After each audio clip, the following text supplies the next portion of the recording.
मंगल मूर्ति मारुति नंदन, सकल अमंगल मूल निकंदन। भैया कल हमने जब कथा सुनाई थी तब एक बात कही थी, हनुमान जी के अवतार के कई कारण। एक कारण तो हमने आपको कल की कथा में सुनाया, श्री पार्वती जी ने रावण से बदला लेने का प्रण ठाना था। दूसरा कारण स्वयं भोले बाबा का है कि नारायण अगर नर बनेंगे तो भोले बाबा ने प्रण लिया हम बानर बनेंगे। बोलो सीताराम। तीसरा कारण है 11वें रुद्र का। रावण ने 10 सिर काट कर 10 रुद्रों को तो चढ़ा दिया, पर शंकर जी के 11वें रुद्र को सिर नहीं काट कर चढ़ाया, इसलिए नाराज हो गए। अब चौथा कारण सुनो। आहा, एक बार रावण पुष्पक विमान पर बैठ करके आकाश में घूम रहा था। घूमते घूमते कैलाश पर्वत की चोटी पर रावण ने नंदी को देखा। भोले बाबा बैठे, नंदी भी बैठे। तो नंदी के मुखाकृति को देखकर रावण को बड़ी हंसी आई, क्योंकि नंदी की मुखाकृति वानरों जैसी बन रही थी। भैया रावण को खूब हंसी आई। तो नंदी जी ने पूछा क्या बात है, क्यों हंस रहे हो? रावण कहता है महाराज हमको तुम्हारा मुंह बंदरों जैसा लग रहा है। सोई नंदी को क्रोध आ गया कि तुम हमारे ऊपर रुष्ट हो रहे, तुम हमारी मजाक उड़ा रहे, हमारे मुख को वानराकृति बता रहे। रावण जाओ, हम तुम्हें श्राप देते हैं। कालांतर में त्रेता युग जैसे ही अपने एक स्थिति पर आएगा तो तुम्हारा सर्वनाश हम बानर बन करके करेंगे। हम बानर बन करके तुम्हारा सर्वनाश करवाएंगे और सर्वनाश करवाने में प्रमुख भूमिका निभाएंगे। यह चौथा कारण है हनुमान जी के प्रकट होने का। बोलो सीताराम। जोर से बोलो। अब जरा 5वां कारण सुनो। पुंजकस्थला नाम की एक अप्सरा थी। भगवान ब्रह्मा जी के दरबार में वो नृत्य करती थी, लेकिन एक दिन नृत्य करते करते एक मुनि के ऊपर पैर रख गया। उछल कूद करते करते मुनि को बड़ा बुरा लगा, तो महात्मा ने श्राप दे दिया,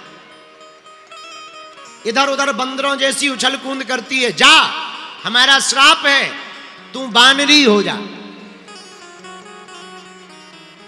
तो वो अप्सरा रोने लगी, महाराज हमारा स्वभाव थोड़ा चंचल है, हमसे भूल तो हो गई है, पर आपने इतना विचित्र श्राप दे दिया कि बानरी हो जा, हमारा तो जीवन ही बर्बाद हो जाएगा। हमारे यौवन का क्या होगा, हमारे रूप का क्या होगा? हम यहाँ देवलोक में नृत्य करके लोगों का मन भंजन करते हैं। अब तो बड़ा बुरा हुआ, तो हाथ जोड़कर रोने लगी। मुनि बड़े सीधे साधे थे, उन्हें दया भी लगी। सोई महात्मा बोले चलो अब श्राप तो हमारी मिथ्या नहीं हो सकती, पर 2 वरदान दे देते हैं। एक, जब बानरी का रूप चाहोगी तब बानरी का रूप रहोगी, जब जौन सा रूप चाहोगी सो बन जाओगी। और दूसरा वरदान ले लो, तुम्हारी गर्भ से, तुम्हारी कोख से एक ऐसा पुत्र उत्पन्न होगा जो संपूर्ण बानर समाज का भी नाम रोशन करेगा और चारों युगों में उस पुत्र का नाम रोशन होगा। ये हमारा वरदान है। बोलो सीताराम। जोर से बोलो।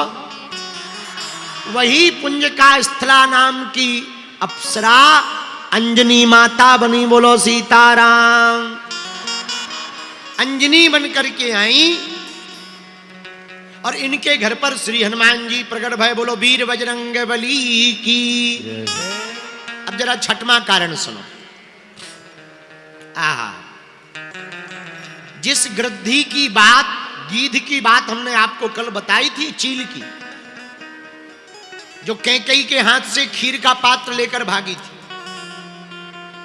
वो भी श्रापित थी। एक मुनि ने श्राप दिया था, जाओ तुम गृद्धि हो जाओ, चील बन जाओ। उसने कहा महाराज अब ये हमारा शरीर का तरन तारण कैसे होगा?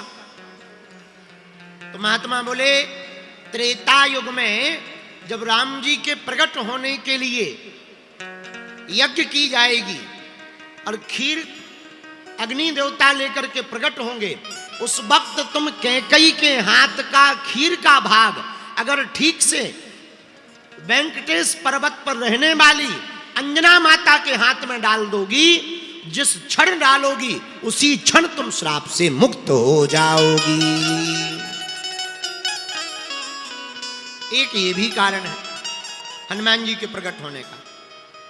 एक और कारण सुनो। आहा, अंजनी पुत्र पवन सुत नामा। हनुमान जी महाराज अंजनी पुत्र हैं, पर इनके अंजनी के पुत्र के बाद गोस्वामी जी लिखते हैं पवन सुत नामा।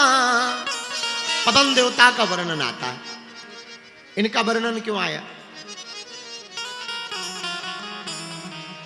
मोहिनी अवतार में भगवान शंकर के निकले हुए तेज को सप्त ऋषियों ने रख लिया सुरक्षित। भगवान शंकर से बाद में पूछा ये आपका तेज रखा है, इसका उपयोग क्या करना चाहिए? भगवान शंकर ने कहा कालांतर में वेंकटेश वेंकटाचल पर्वत पर केसरी की अर्धांगिनी श्री अंजना जी हमारी तपस्या करेंगी, वायु की तपस्या करेंगी, सूर्य की तपस्या करेंगी। उनके तपस्या के मध्य में पवन के द्वारा श्रवण रंध्र कानों के माध्यम से हमारे इस तेज को उनके गर्भ में स्थापित करना है। इसी तेज के प्रभाव से हम राम जी की सेवा करने के लिए अंजना नंदन हनुमान बन करके प्रकट होंगे। इसलिए तो हनुमान जी के लिए लिखा शंकर सुमन केसरी नंदन, शंकर सुमन केसरी नंदन, शंकर सुमन केसरी नंदन।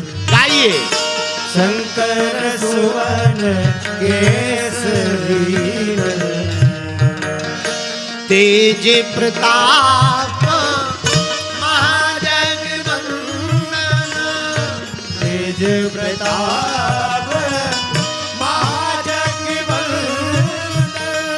तेज प्रताप महाजगवंदन, तेज प्रताप महाजगवंदन, तेज प्रताप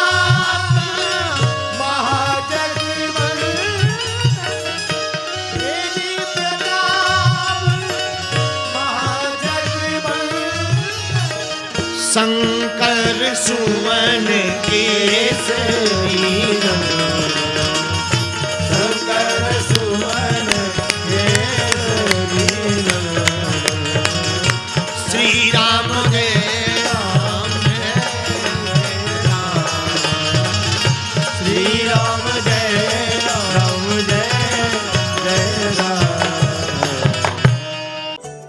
बालाजी महाराज के कृपा पात्र बागेश्वर धाम पीठाधीश्वर परम पूज्य धीरेन्द्र कृष्ण शास्त्री जी महाराज का पावन संकल्प।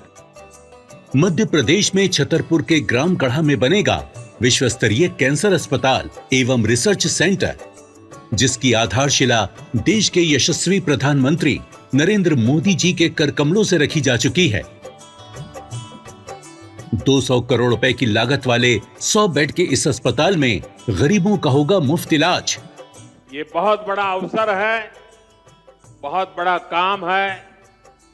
संकल्प बड़ा हो, संतों के आशीर्वाद हो, प्रभु की कृपा हो, तो समय सीमा में सब पूर्ण होता है।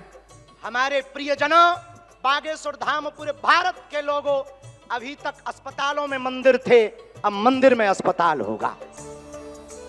कैंसर हॉस्पिटल निर्माण हेतु सहयोग देकर पुण्य के भागी बने। अकाउंट नेम श्री बागेश्वर जन सेवा समिति, bank name HDFC bank, account number 999108108108, IFSC code HDFC 0000088।